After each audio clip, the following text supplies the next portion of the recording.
이 밤에도 하나님의 은혜를 사모하고자 또 하나님의 뜻대로 삶을 살고자 결단하며 다짐하는 마음으로 이 성전을 찾은 또 온라인 예배를 함께 드리는 모든 분들에게 하나님의 놀라운 은혜와 특별히 지혜와 계시의 영이 임하셔서 하나님을 밝히 깨달아 알아가는 복된 시간 되기를 간절히 소망합니다.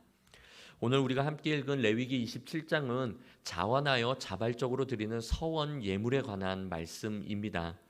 이 말씀은 누구에게나 해당되는 것이 아니라 특별한 하나님의 은혜를 깨달은 자가 자발적으로 스스로 서원을 드리는 자가 있을 경우에 그러한 자들이 어떤 기준에서 그것을 드려야 되는지에 관한 말씀의 내용을 다루고 있습니다.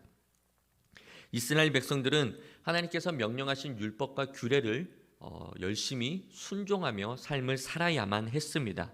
그러나 그 이상으로 하나님께 받은 그 은혜가 너무나 크다는 것을 안 사람들이 자발적으로 헌신하는 삶을 살기를 원하는 사람들도 계중에 있었다라는 것입니다. 그래서 때로는 자기 자신을 하나님께 바치기도 했고 때로는 부모가 어린 자녀를 하나님께 바치는 경우도 있다라는 것이죠. 그뿐만이 아니라 때로는 자기 가축을 자기 집이나 토지 등을 하나님께 서원하여 바치기도 했습니다. 이를 통해 우리는 하나님을 사랑하는 것이 주어진 의무를 이행하는 것에 그치는 것이 아니라 자발적으로 기꺼이 자기 자신을 드리는 헌신도 필요하다라는 것을 깨닫게 됩니다. 그러나 자발적으로 드리는 것이라고 해서 하나님께 드리기를 결단한 후에 자기 마음대로 임의로 그것을 서원하여 드릴 수는 없었습니다. 즉 10절 말씀을 보니까 그 허물을 사사로이 바꿀 수 없었다라는 것이죠. 이미 이 예물을 드리기로 결단했으면 이 예물을 드려야 했던 것입니다. 중간에 마음이 바뀌어서는 그렇다고 해서 그것을 바꿔 드릴 수는 없었다라는 것이죠. 설령 그것이 좋은 것에서 나쁜 것으로 뭔가 좀 아까워서 더 이렇게 깎였다든지 아니면 나쁜 것에서 더 좋은 것이 생겨서 더 좋은 것을 드리려고 했던 상관없이 그 어떤 것이 됐던 중간에 바꿔서는 안 됐다라는 것입니다. 만약 특정한 가축을 드리기로 했는데 중간에 만약에 그것을 바꾸고 싶은 마음이 들었으면 그 둘 다 하나님은 거룩하다 여기셨고 그 둘 다 드리기를 원하셨습니다. 이는 나쁜 것을 헌신했다가 좋은 것으로 드리는 것은 오히려 자기 자신을 과시하는 경우가 될 수도 있었기 때문이고 또한 좋은 것으로 헌신했다가 나쁜 것으로 변경했다는 것 역시 헌신의 의미를 무가치하게 만드는 것이기 때문에 그 둘을 중간에 바꿔서 드려서는 안 됐다라는 것이죠. 그러나 이미 드려진 헌물을 정말 다시 무르고 싶은 그러한 사람이 있다면 13절과 15절에서 볼 수 있듯이 그 정한 값에 5분의 1을 더해서 지불하여 돌려받을 수는 있었다라는 것입니다. 계속해서 2절 이하의 말씀을 보게 되면 사람을 여호와께 드리기로 서원했다면 그에 해당되는 금액을 정하여 값으로 드리도록 하셨습니다. 여기서 사람을 여호와께 드린다라는 이 말은 자기 자신을 하나님께 드리는 경우가 될 수도 있고 아까 말씀드린 것처럼 부모가 자녀를 드리는 경우에도 해당되는 내용입니다. 그렇게 하나님께 자신을 드리기로 서원한 자들은 여호와의 특별한 종이 되어 성막에서 봉사해야만 했습니다. 그런데 이미 제사장과 레위인들이 성막에서 하나님의 일을 감당하는 사람들이 있었기 때문에 모세가 정해준 그 가치 기준에 따라서 자신이 감당하기로 한 그것의 그 사역에 상당한 값을 매겨서 그 값을 드리는 것으로 그 일에서 면제되었다라는 것이죠. 모세는 그 사람의 가치를 노동력에 따라서 값을 매겼습니다. 그래서 20세 이상에서 60세 미만의 일반적인 노동력으로 보아 그 연령에 해당되는 남자라면 가장 많은 금액인 성소 세겔로 은 50세겔을 드려야 했고, 여자인 경우에는 30세겔을 드려야 했고, 만약 그렇지 못한 5절 말씀에 보니까 5살로부터 20살까지 남자면 20세겔, 여자면 10세겔, 또 1개월부터 5살까지 남자면 은 5세겔, 여자면 은 3세겔, 60살 이상 남자면 15세겔, 여자는 10세겔로 내게 한 것입니다. 성인 남자가 내는 성소의 세겔로 은 50세겔은 일반 노동자의 240일간의 품삯을 해당되는 금액입니다. 즉 오늘날 기준으로 계산을 하게 되면 약 1,800만 원 정도에 해당되는 금액으로 결코 적지 않은 금액을 내야 했다라는 것입니다. 그러므로 이는 함부로 서원을 해서도 안 되고 함부로 서원할 수도 없는 그러한 금액이다라는 것이죠. 그래서 자발적으로 하는 것인 만큼 신중하게 생각하여 정말 하나님께 내 이 마음을, 이 사랑을 드리고 싶다라는 정말 그 마음이 크다면 그렇게 그러한 마음이 있을 때에만 그 서원을 드려야 라는 뜻인 것입니다. 때론 이런 경우도 있었습니다. 서원하기를 원하지만 가정 형편이 너무나 어려워서 하고 싶어도 드리지 못하는 사람들이 있었다라는 것입니다. 하나님은 그들에게 8절 말씀에 보니까 제사장의 재량에 따라 그 값을 드리고자 하는 사람의 형편에 따라서 조정하여 드리도록 하셨습니다. 마음은 원하지만 자신의 경제적 형편 때문에 드리지 못하는 이들이 없도록 하는 하나님의 배려셨던 것입니다. 가축의 경우에는 하나님께 드리려고 하는 그 가축이 부정한 것밖에 없을 경우에는 그 드리고자 하는 가축에 대해 제사장이 그 값을 정하여 값으로 드릴 수 있도록도 하셨습니다. 또한 집을 하나님께 드리고자 할 때도 제사장은 그것을 처분하여 성소의 재정으로 사용할 수 있었습니다. 그런데 이때 드릴 수 있는 집은 성 안의 집만이 가능했습니다. 왜냐하면 이미도 우리가 레위기 25장에서 살펴보았듯이 성 밖의 집들은 희년에 의해서 다시 소유권이 넘어갈 수밖에 없었기 때문이죠. 즉 원래 주인에게 희년이 되면 돌려주어야 했기 때문입니다. 하지만 성 안의 집은 희년이 되어서도 주인에게 돌려줄 필요가 없었습니다. 그렇기 때문에 하나님께 드릴 수 있는 집은 성 안의 집만이 드릴 수 있었다라는 것입니다. 뿐만 아니라 밭도 마찬가지였습니다.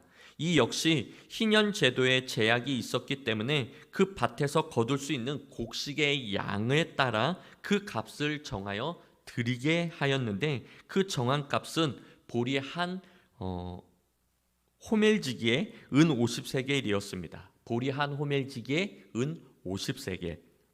물론 이렇게 밭을 하나님께 드리는 것은 누구도 강요하지 않은 순전한 자발적 헌신이었다라는 것입니다. 이는 하나님을 사랑하기 때문에 그렇게 표현한 것입니다.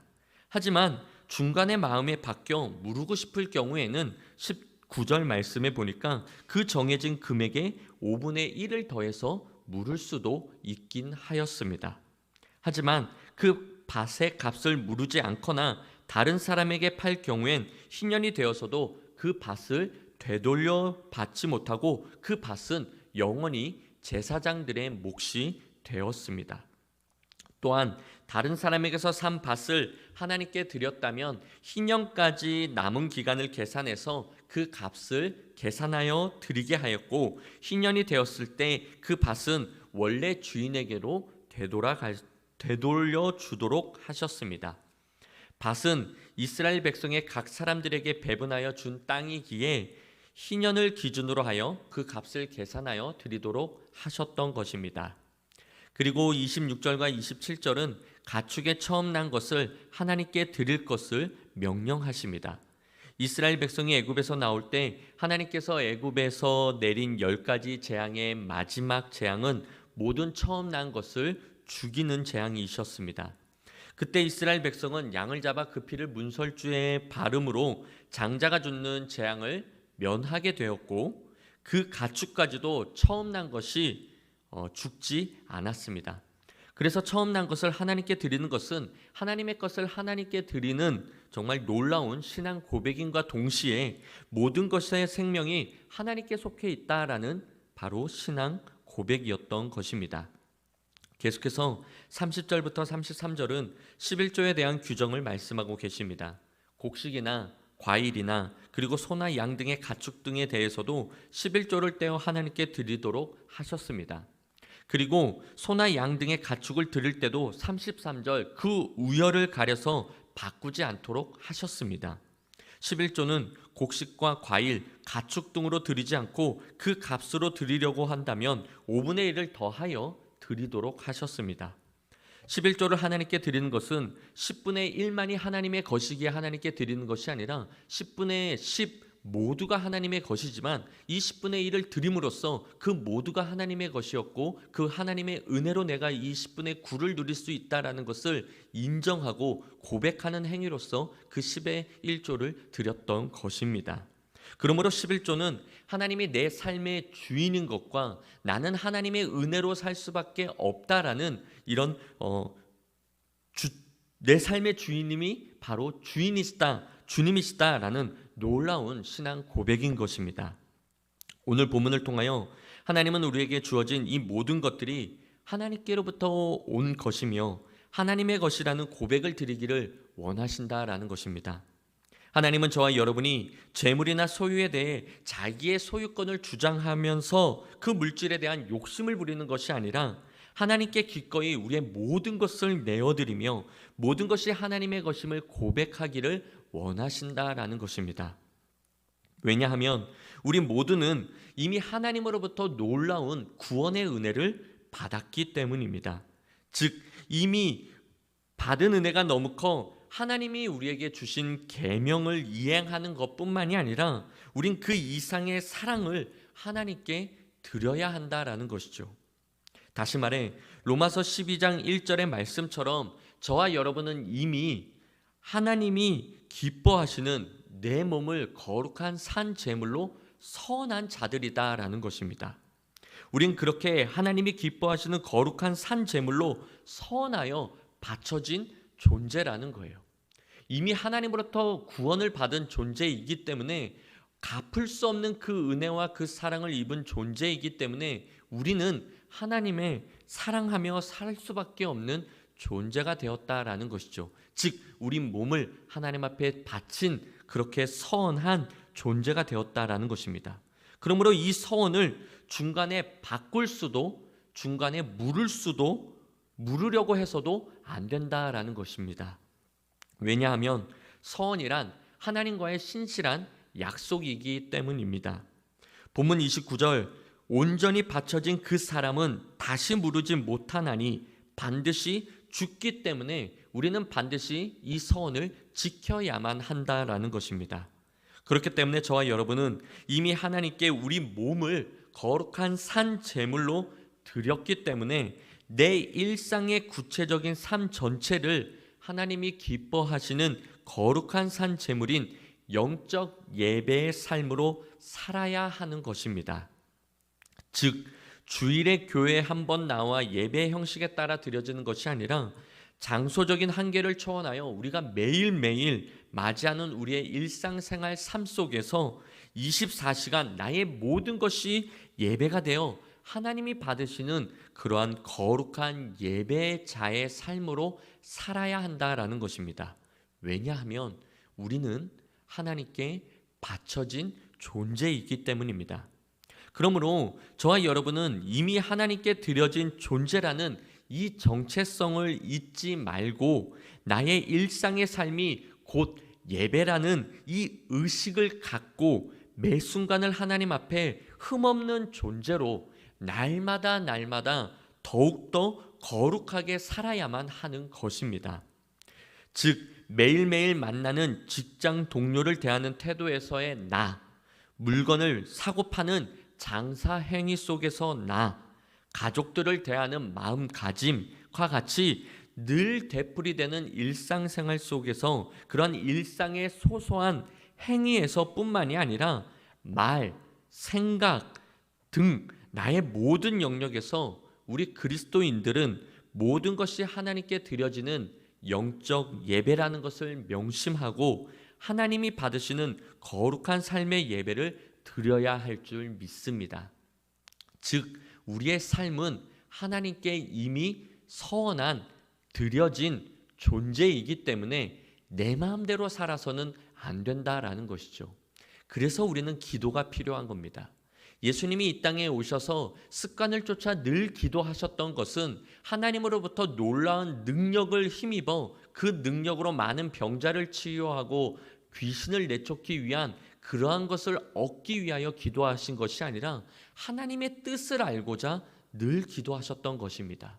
그래서 많은 사람들이 예수님께 와서 예수님을 찾을 때에 많은 병자가 예수님을 기다리신다고 말하는 제자들의 말에도 불구하고 예수님은 다른 동네로 가자, 내가 거기서 다시 복음을 전해야 된다라고 방향을 트셨던 것은 바로 기도를 통해 하나님의 뜻을 아셨고 그 뜻대로 살았던 예수님의 모습을 우리는 깨달아 본받아야 한다라는 것이죠. 즉 우리는 하나님께 드려진 존재가 되었기 때문에 내가 원하는 것을 쫓아 삶을 사는 것이 아니라 기도 가운데에도 내가 바라고 내가 원하는 것을 구하는 것이 아니라 하나님의 뜻을 구해야 되고 하나님 뜻대로 살기 위한 그러한 은혜를 구해야 한다라는 것입니다. 그것이 바로 자발적으로 서원한 자들의 삶의 모습인 것이죠. 또한 우리는 이미도 영적인 예배를 드려야 하는 존재이기 때문에 날마다 우리의 삶 속에서 하나님이 기뻐 받으시는 그러한 영적인 삶을 살아야 된다라는 것입니다. 하나님이 받으시는 거룩한 삶의 예배를 드려야 할 줄 믿습니다. 왜냐하면 이미 저와 여러분은 하나님께 자원하여 드려진 거룩한 산 제물이기 때문입니다. 하나님은 자발적으로 자원하여 드려지는 그 헌신을 기뻐 받으십니다. 그리고 그 기뻐 받으신 하나님은 고린도후서 9장 7절 말씀에 보니까 각각 그 마음에 정한 대로 할 것이요 인색함으로나 억지로 하지 말지니 하나님은 즐겨내는 자를 사랑하신다라고 말씀하셨습니다. 그러므로 하나님의 은혜와 사랑을 깊이 깨달은 저와 여러분은 이미도 하나님 앞에 자원하는 마음으로 인색하거나 그렇게 억지로가 아니라 정말 즐겨 하나님 앞에 서원하여 우리 자신을 하나님 앞에 드렸기 때문에 하나님의 사랑으로 충만한 존재가 된 줄 믿습니다. 그 은혜와 그 사랑을 누리며 살아가는 저와 여러분 우리 모두가 되시기를 우리 주님의 이름으로 간절히 축원합니다.